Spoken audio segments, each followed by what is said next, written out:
O segredo dos sacrifícios humanos nas civilizações antigas. No coração das antigas civilizações, o sangue tinha um propósito.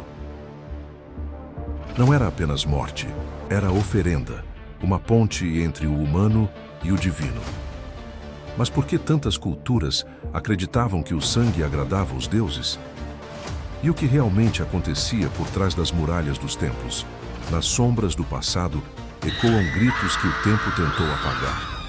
Egito, Mesoamérica, Mesopotâmia, diferentes terras, um mesmo ritual. O sacrifício humano não era visto como crueldade, era visto como equilíbrio. Os deuses exigiam sangue e o homem obedecia. E aí, pessoal? Se vocês estão curtindo o vídeo, já deixa o like, se inscreve no canal e ativa o sininho para não perder nenhuma novidade.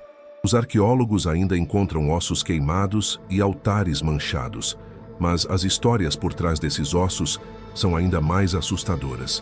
No topo das pirâmides maias, o sol nascia sobre lâminas ensanguentadas. Corações ainda pulsavam quando eram oferecidos ao céu.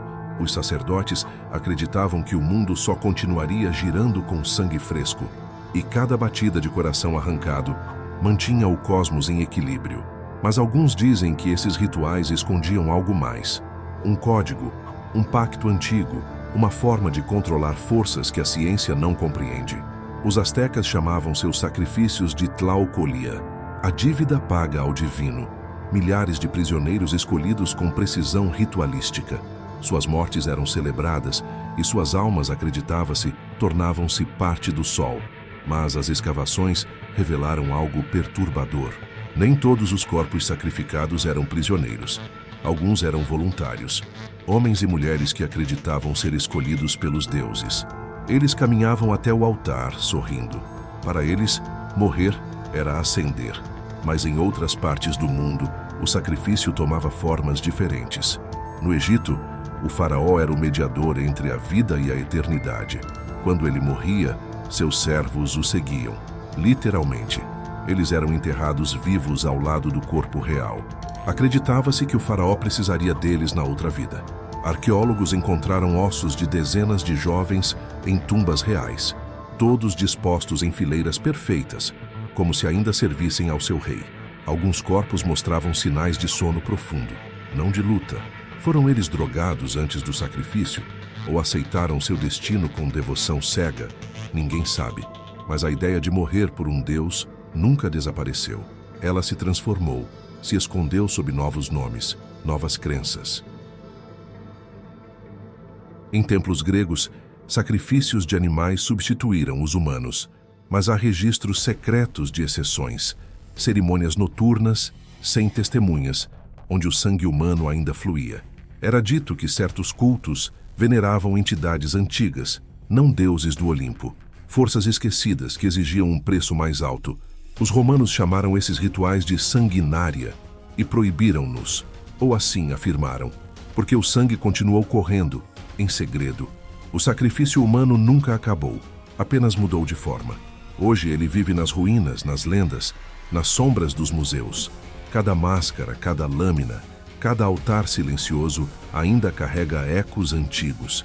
E se ouvirmos com atenção, podemos sentir o que eles sentiam, e uma crença terrível de que o sangue é o idioma dos deuses.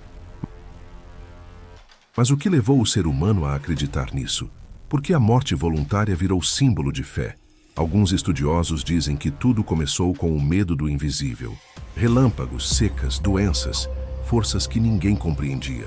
Quando o medo domina, o sangue parece um preço pequeno a pagar. Nas montanhas do Peru, os incas ofereciam crianças ao deus Sol. Chamavam-nas de capacocha. As crianças eram escolhidas por sua pureza, não por castigo. Eram alimentadas, vestidas com ouro e levadas até o topo dos Andes. Lá, entre nuvens e gelo, eram adormecidas e deixadas para morrer. Os arqueólogos encontraram seus corpos quase intactos, preservados pelo frio. Rostos serenos como se dormissem, mas seus olhos fechados ainda parecem guardar segredos. Os incas acreditavam que elas se tornariam mensageiras do império no mundo dos deuses. E quanto mais alto o sacrifício, mais forte o sinal enviado ao céu. Em cavernas no México, ossadas mostram sinais de rituais semelhantes. Ali, o sangue era misturado com pó de jade e oferecido ao submundo. O sacrifício não era apenas para os deuses do céu, mas também para os deuses da terra. Acreditava-se que o mundo subterrâneo precisava ser alimentado, porque se ficasse faminto, ele engoliria os vivos. Na Mesopotâmia, textos cuneiformes falam de rituais de substituição. Quando o rei era amaldiçoado, escolhia-se um rei substituto, um homem comum que viveria como monarca por alguns dias, com banquetes, coroas e o peso do destino. Então, ele era sacrificado, levando consigo a maldição, um jogo cruel entre sorte e condenação. A morte se tornava ferramenta política, espiritual e simbólica, mas em alguns casos parecia ser algo mais. Alguns rituais descrevem entidades que apareciam durante os sacrifícios, luzes, vozes, visões, descritas em tabuletas e murais antigos. Seriam alucinações? Ou algo que realmente respondeu do outro lado? As civilizações antigas acreditavam que a fronteira entre os mundos era tênue. O sangue abria essa fronteira. Em rituais maias, o sacerdote perfurava a própria língua. Deixava o sangue pingar sobre papéis que depois eram queimados. A fumaça era o portal para o contato divino, e das chamas, eles diziam ver figuras emergindo. Hoje, os arqueólogos chamam isso de transe ritualístico. Mas será que os maias viam algo que nós não vemos mais? A ciência explica, mas o mistério persiste. Nos templos astecas, os altares ainda têm marcas de cortes e drenagem. Os canais eram projetados para o sangue escorrer em direção ao sol nascente, como se a terra mesma tivesse sede. E muitos acreditam que esses rituais eram coordenados com eventos cósmicos, eclipses, cometas, chuvas de estrelas. Os céus ditavam quando o sangue deveria ser derramado, e cada sacrifício, acreditavam, mantinha o universo funcionando. Mas o que acontecia com aqueles que executavam os rituais? Eles também pagavam um preço. Documentos antigos descrevem sacerdotes que enlouqueceram após o sacrifício. Diziam ouvir vozes nas paredes dos templos e ver sombras se movendo à noite, mesmo quando estavam sozinhos. Talvez o poder que invocavam não desaparecesse com o sangue. Talvez algo permanecesse ali, esperando o próximo chamado. Nos confins da história, a linha entre fé e terror é tênue, e os sacrifícios humanos são o lembrete mais sombrio disso. Porque, para os antigos, a morte não era o fim. Era apenas a porta que o sangue sabia abrir. Enquanto os impérios do sol ofereciam sangue aos céus, o norte mergulhava suas oferendas na terra. O tempo avançou, mas o instinto de oferecer algo à escuridão permaneceu. Os deuses mudaram de nome. Agora se chamam ciência, progresso, evolução.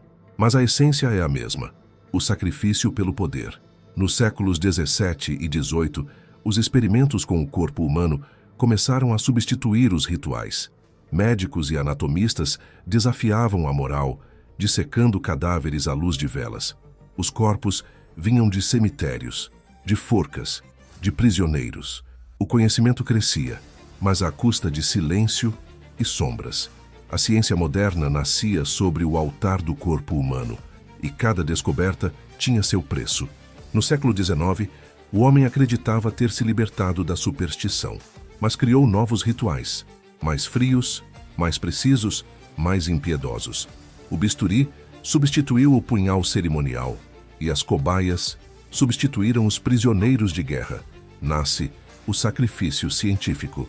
Experimentos em hospitais, manicômios e campos de prisioneiros tornaram-se o novo templo do conhecimento.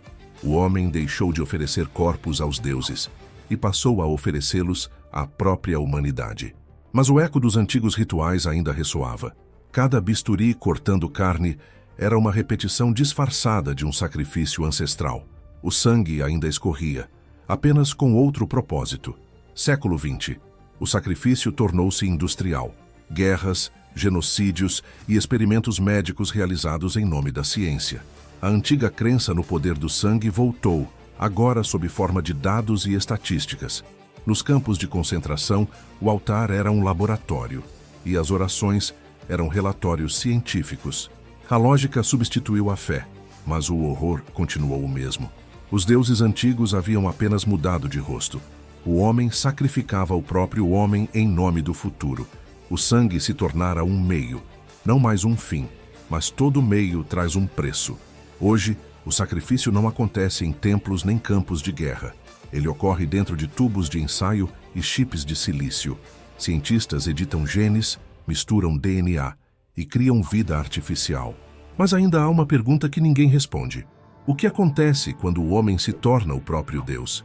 A biotecnologia moderna toca o mesmo fogo que Moloque acendeu há milênios. A promessa é a mesma: poder sobre a morte.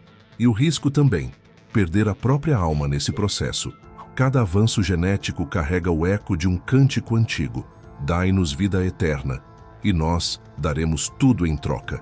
Os sacrifícios humanos não desapareceram, apenas evoluíram. Os sacrifícios antigos acabaram, ou talvez tenham apenas mudado de forma.